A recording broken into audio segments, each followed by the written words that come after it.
सुबह सुबह छापा, घर से मिले 2 करोड़ 41 लाख। घूसखोर अफसरों से पूछताछ में बड़ा खुलासा। घूसखोर अफसर बिहार में कलंक कथा लिख रहे हैं। घूसखोर अफसर सरकारी विभाग को दीमक की तरह खा रहे हैं, क्योंकि जब भी इनके घर रेड होती है तो साहब के घर से करोड़ों के बंडल मिलते हैं और तकरीबन 128 किलो तोला सोना भी, और तो और बोरे में भरकर ऐसे राज भी जो रसूखदारों की कुंडली खोलकर रख देते हैं, जिसके बाद बेबाकी से सवाल तो पूछे जाएंगे। नमस्कार, मैं हूं आपके साथ हर्ष भारद्वाज। कैपिटल टीवी का खास शो विवाद सवाल में आपका बहुत बहुत स्वागत है। बिहार में आय से अधिक संपत्ति के मामले पर चल रही सख्त कार्रवाई के बीच आर्थिक अपराध इकाई यानी ईओयू ने एक साथ कई जगह छापेमार कार्रवाई की है, जिसमें कई अफसर फंसते हुए नजर आ रहे हैं, जिसके बाद सवाल तो उठेंगे ही। बिहार में कितने भ्रष्ट अफसर, छापेमारी के दौरान क्या क्या मिला, ईओयू की जांच कहां तक पहुंची, घूसखोर अफसरों की गिरफ्तारी कब, भ्रष्टाचार की कौन लिखा कलंक कथा। बिहार में आय से अधिक संपत्ति के मामलों पर चल रही सख्त कार्रवाई के बीच आर्थिक अपराध इकाई यानी ईओयू ने एक और बड़ी जांच को आगे बढ़ाया। इस बार सहरसा के डीआरडीए निदेशक वैभव कुमार जांच के दायरे में हैं। दरअसल ये कहा जा रहा है कि ईओयू कार्यालय में जहां उनसे पूछताछ की गई, वहीं पर उनके घर पर छापेमार कार्रवाई भी की गई। सूत्रों के मुताबिक 5 सदस्यीय जांच टीम पिछले 1 घंटे में कई सवाल जवाब उनसे कर चुकी है और इससे पहले भी कई सवाल जवाब किए गए थे।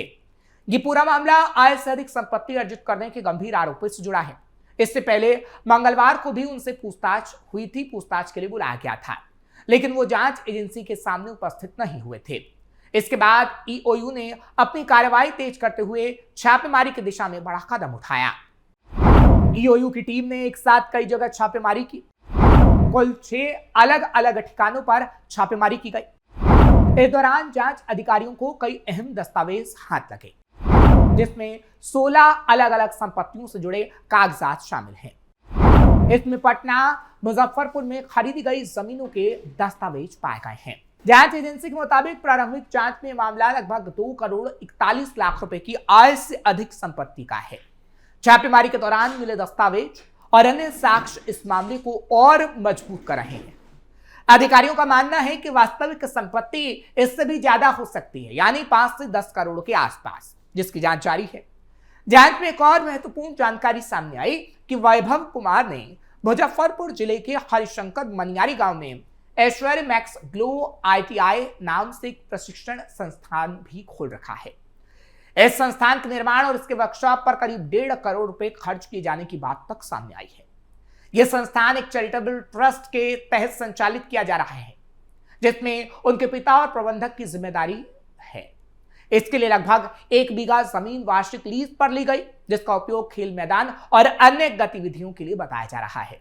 यानी भ्रष्टाचार के खेल की परतें अब खुल रही हैं। बैंक खातों में 20 लाख रुपए भी मिले। इस जांच के दौरान ईओयू को यह भी जानकारी मिली कि वैभव कुमार और उनकी पत्नी के बैंक खातों में 20 लाख रुपए से अधिक की राशि तक जमा है। इसके बाद जांच एजेंसी ने संबंधित बैंक खातों और लॉकर को फ्रीज करने की प्रक्रिया शुरू की, ताकि किसी भी प्रकार के वित्तीय लेन देन पर रोक लगाई जा सके। इसके अलावा जांच में यह भी सामने आया है कि उनके परिवार के नाम पर पटना, मुजफ्फरपुर में लगभग 16 भूखंड खरीदे गए, यानी इतनी संपत्ति। इसके साथ ही 2 वाहनों का भी पता चला, जिसमें एक टाटा नेक्सन कार शामिल है। ईओयू अब इन संपत्तियों के मूल्यांकन और स्रोत की जानकारी जुटा रही है और ये कुल संपत्ति 10 करोड़ के लगभग बताई जाती है। जांच अधिकारियों को शेयर बाजार और कई बीमा कंपनियों के निवेश से जुड़े दस्तावेज भी मिले हैं, जो बोरे में भरकर अधिकारियों ने रखे थे।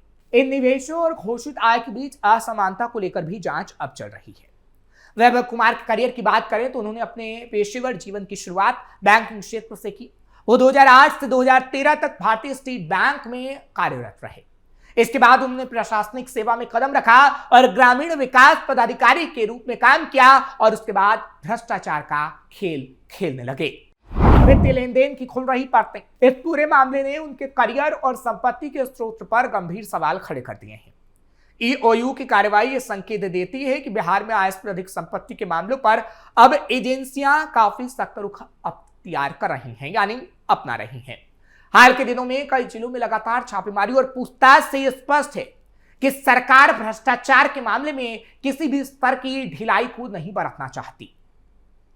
आने वाले दिनों में इस मामले में और भी बड़ा खुलासे होने की संभावना है, क्योंकि जांच अभी शुरुआती चरण में है। कई वित्तीय लेन देन की परतें खुल रही हैं और कितना वित्तीय लेन देन हुआ उस बात की जानकारी तो मिलेगी, लेकिन अब तक जो 2 करोड़ से ज्यादा की संपत्ति को जब्त किया गया है, कहा जा रहा है कि 10 करोड़ के आसपास भी संपत्तियों को जब्त किया जाना है। पहले के मामलों में भी जांच तेज, मिल रही सजा। दरअसल बिहार प्रशासनिक सेवा के एक अधिकारी और डीटीओ के खिलाफ 2021 में भ्रष्टाचार का केस दर्ज हुआ था, यानी तत्कालीन डीटीओ। विभागीय कार्रवाई में आरोप जब लगाए गए तो वो प्रमाणित हो चुके हैं। निगरानी ब्यूरो की छापेमारी में अधिकारी के घर से लगभग 50 लाख नकदी और कई किलो सोना भी जब्त किया गया है। लिहाजा आयुक्त की रिपोर्ट को सही मानते हुए सरकार ने आरोपी पर कार्रवाई कर दी है। मुजफ्फरपुर डीटीओ के कई ठिकानों पर हुई थी छापेमारी। दरअसल मुजफ्फरपुर के तत्कालीन जिला परिवहन पदाधिकारी रजनीश लाल के कई ठिकानों पर छापेमारी की गई है। ईओयू ने यह बड़ी छापेमारी की है। आय से अधिक संपत्ति अर्जित करने के मामले में छापेमार कार्रवाई की गई। थाने में केस भी दर्ज किया गया। अब इन अधिकारियों की गिरफ्तारी होना तय माना जा रहा है। दरअसल ईओयू ने जहां जहां छापेमारी की है वहां पर यह पता लगा है कि डीटीओ किस तरीके से भ्रष्टाचार का खेल खेल रहे थे। डीटीओ रहे रजनीश लाल को 9 जुलाई 2021 के प्रभाव से निलंबित कर दिया गया था। आपको बताएं कि परिवहन विभाग ने इसके खिलाफ 14 सितंबर 2021 को आरोप पत्र गठित कर अनुशासनात्मक कार्रवाई की थी। लंबे समय तक निलंबित रखने के बाद सरकार ने इन्हें 16 जनवरी 2024 के प्रभाव से निलंबन मुक्त किया था, लेकिन जांच अभी तक जारी रही थी। जांच अधिकारी की रिपोर्ट में आरोप प्रमाणित। हालांकि संचालन पदाधिकारी सह जांच आयुक्त ने डीटीओ रजनीश लाल के खिलाफ लगाए गए आरोपों को प्रमाणित बताया।